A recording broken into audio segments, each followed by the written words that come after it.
Wala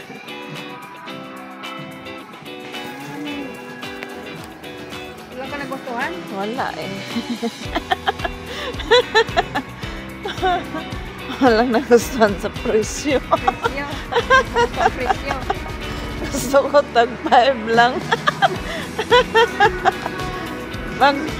pag dito, pag hindi ka practical, maubos pera mo agad. Kasi magbibili ka ng mahal. No? Kasi kung doon nga sa atin, bumibili ako ng wholesale. Tag 12 pesos, iba-ibang design. Binibenta ko yun. Pag may natira, di ako na magsuot. Ganon. Kasi pag hindi ka practical, bibili ka sa mga ganito na brand nyo. Naku, sa SM, ang mahal. Diba? Kasi kung hindi ka practical din sa Manila, ubos pera mo. Kaya ang tubo, yung natira, tubo ko na yun. Sobra na sa tubo. Yun na lang sinusuot ko. Hindi na ako bibili. Ganon. May tubo pa ako. May masuot pa ako na tira. Kasi ang bibilhin ko yung gusto ko din para pag hindi maubos, di ako na rin magsuot. Libre na.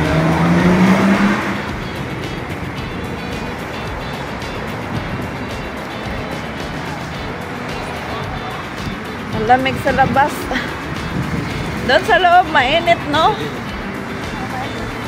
Dito, malamig-lamig na.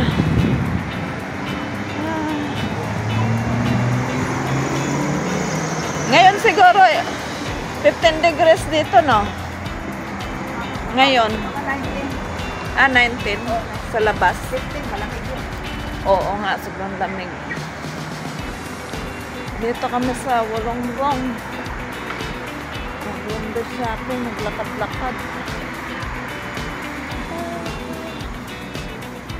Malamig. Malamig. Pero pag sa Manila, sobrang init ngayon. 47 degrees. 47. Tapos sa ibang lugar, 45. Kaya sobrang daw init ngayon.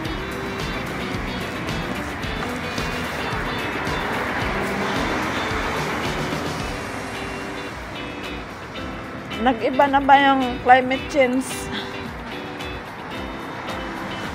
Masama na yung climate change.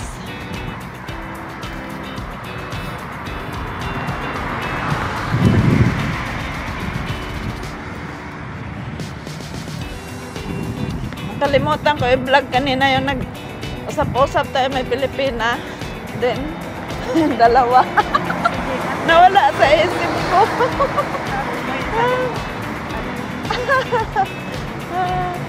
May souvenir sana. Nabisi man sa kwentuhan. Hindi tuloy ako naka-video.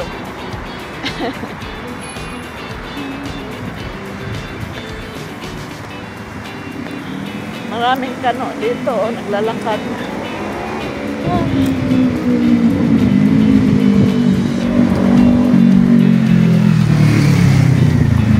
Maraming puti.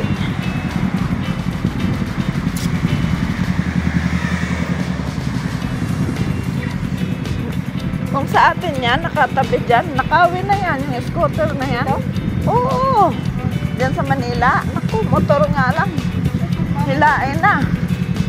Magaling yung mga magnanakaw sa atin. Naka-rider pa yung iba. Yung iba may sasakyan.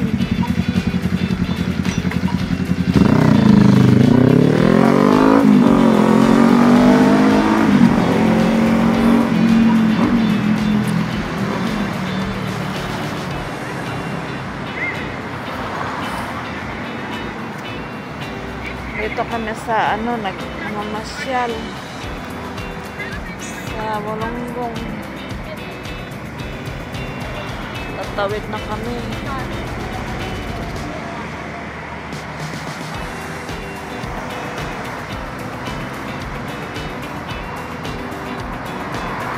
Yung Cambodian dito nakatira sa Hulunggong.